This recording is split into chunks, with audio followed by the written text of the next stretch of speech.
Hello viewers, நீங்கள் பார்த்துட்டு இருக்கிறது ஐடியா பிளானட். இந்த 2022 நீங்கள் லேர்ன் பண்ண வேண்டிய தி பெஸ்ட் சாஃப்ட்வேர்ஸ் பற்றி இந்த வீடியோவில் டீட்டெயிலாக பார்க்க போகிறோம்.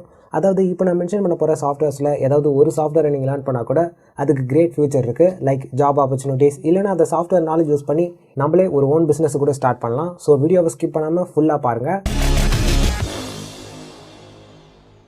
ஃபஸ்ட்டு நம்ம பார்க்க போகிறது Unreal Engine 5. இது ஒரு கேம் டெவலப்மெண்ட் சாஃப்ட்வேர். உங்களுக்கு கோடிங் இந்த மாதிரி ப்ரோக்ராமிங் லாங்குவேஜஸில் நாலேஜ் இருந்துச்சுன்னா இந்த சாஃப்ட்வேர் யூஸ் பண்ணி உங்களால் ஒரு கேமை க்ரியேட் பண்ண முடியும். இந்த சாஃப்ட்வேரோட சைஸ் வந்து அப்ராக்சிமேட்டாக 12 GB இருக்கும். இந்த சாஃப்ட்வேரை டவுன்லோட் பண்ணுறதுக்கு ஃபஸ்ட்டு உங்களோட சிஸ்டமில் எபிக் கேம் லான்ச்சர் சாஃப்ட்வேரை இன்ஸ்டால் பண்ணணும். இப்போ அந்த சாஃப்ட்வேரோட லைப்ரரி டேபை ஓப்பன் பண்ணி பார்த்தீங்கன்னா அதில் Unreal Engine டவுன்லோட் பண்ணுறதுக்கான ஆப்ஷன் கொடுத்துருப்பாங்க. நீங்கள் Unreal Engine 4 கூட யூஸ் பண்ணிக்கலாம். என்ன எடுத்தோடனே கேம் டெவலப்மெண்ட்டுக்கு போயிட்டீங்க, நம்ம இன்னும் அனிமேஷன் விஎஃப்எக்ஸே இப்போ தான் லேர்ன் பண்ணிட்டு இருக்கோம் அப்படின்னு சொன்னீங்கன்னா உங்களுக்கான பிளேஸ் தான் இது. அதாவது Unreal Engine யூஸ் பண்ணி நம்மளால் ஃபிலிம் ப்ரொடக்ஷனும் பண்ண முடியும். லைக் விஷுவல் எஃபெக்ட்ஸ், அனிமேஷன் இந்த மாதிரி நிறையா இருக்குது. இப்போ கூட ரீசெண்டாக விர்ச்சுவல் ப்ரொடக்ஷன் அப்படின்னு Unreal Engineல ஒரு நியூ ஃபீச்சரை கொண்டு வந்திருக்காங்க. நார்மலாக ஒரு வீடியோவில் இருக்கிற பேக்ரவுண்டை சேஞ்ச் பண்ணணும் அப்படின்னா ஃபர்ஸ்ட் அந்த வீடியோவை ஷூட் பண்ணும்போது பேக்ரவுண்டில் ஒரு க்ரீன் ஸ்க்ரீன் யூஸ் பண்ணுவாங்க. நெக்ஸ்ட் காம்போசிட்டிங் சாஃப்ட்வேர் யூஸ் பண்ணி அந்த க்ரீன் ஸ்க்ரீனை ரிமூவ் பண்ணிட்டு வேறு பேக்ரவுண்டை செட் பண்ணுவாங்க. இது ஒரு டைப் ஆஃப் டெக்னிக். இந்த டெக்னிக் யூஸ் பண்ணும்போது அந்த க்ரீன் ஸ்க்ரீன் ஸ்டூடியோவில் இருக்கிற லைட்டிங்ஸ் மட்டும்தான் அந்த கேரக்டரில் அப்ளை ஆகும்.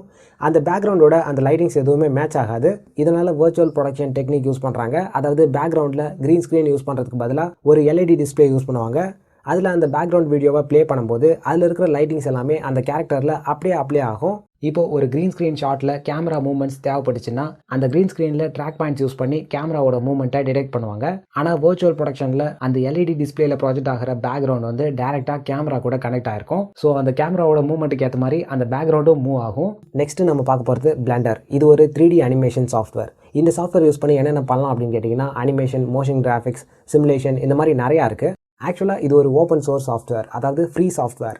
இந்த சாஃப்ட்வேரோட சைஸ் வந்து அப்ராக்சிமேட்டாக 200 MB தான் இருக்கும். ஓகே, இப்போ பிளெண்டர் சாஃப்ட்வேரை லேர்ன் பண்ணுறதுனால நம்மளுக்கு என்ன பெனிஃபிட் இருக்குது அப்படின்னு கேட்டிங்கன்னா இந்த சாஃப்ட்வேரில் 3D மாடலிங், ரிகிங் இந்த மாதிரி நிறையா ஃபீச்சர்ஸ் இருக்குது. இதில் ஏதாவது ஒரு டெக்னிக் உங்களுக்கு தெரிஞ்சாலும் உங்களால் ரொம்பவே சிம்பிளாக ஃப்ரீலான்சிங் ஆர்டிஸ்ட்டாக மாற முடியும். அதாவது ஃப்ரீலான்சிங் ப்ராஜெக்ட்ஸை கம்ப்ளீட் பண்ணும்போது அதுலேருந்து உங்களால் மணி ஏர்ன் பண்ண முடியும். இன்டர்நெட்டில் ஃப்ரீலான்சிங் ப்ராஜெக்ட்ஸை ஹோல்ட் பண்ணியிருக்கிற வெப்சைட்ஸ் நிறையவே இருக்குது. அதனால் ஃப்ரீலான்சிங் உங்களுக்கு ரொம்பவே சிம்பிளாக இருக்கும்.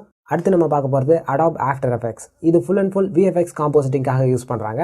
இதில் சில பிளகின்ஸ் யூஸ் பண்ணி 3D லைவ் ஆக்ஷன் மூவி கூட கிரியேட் பண்ண முடியும். இந்த மாதிரி விஎஃப்எக்ஸ் எடிட்டிங்லாம் பண்ணுறதுக்கு ஃபவுண்டரி நியூக் அப்படின்னு ஒரு இண்டஸ்ட்ரி ஸ்டாண்டர்ட் சாஃப்ட்வேர் இருக்குது. இருந்தாலும் அது ரொம்பவே காம்ப்ளிகேட்டடாக இருக்கும். அதாவது full and full node based editing மாதிரி இருக்கும்.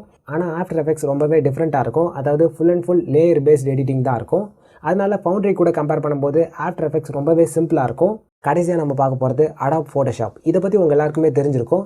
இதில் ஃபோட்டோஸ் எடிட் பண்ணுறது மட்டும் இல்லாமல் சில டிஜிட்டல் ஆர்ட் ஒர்க் கூட பண்ண முடியும். ஃபோட்டோஷாப்பில் கிரியேட் பண்ணுற டிஜிட்டல் ஆர்ட்ஸ் எல்லாமே நம்ம டேரெக்டாக ஆஃப்டர் எஃபெக்ட்ஸில் கனெக்ட் பண்ணி யூஸ் பண்ண முடியும். அதாவது இந்த மாதிரி லைவ் ஆக்ஷன், மோஷன் கிராஃபிக்ஸ் எல்லாமே நம்மளால் சிம்பிளாக பண்ண முடியும்.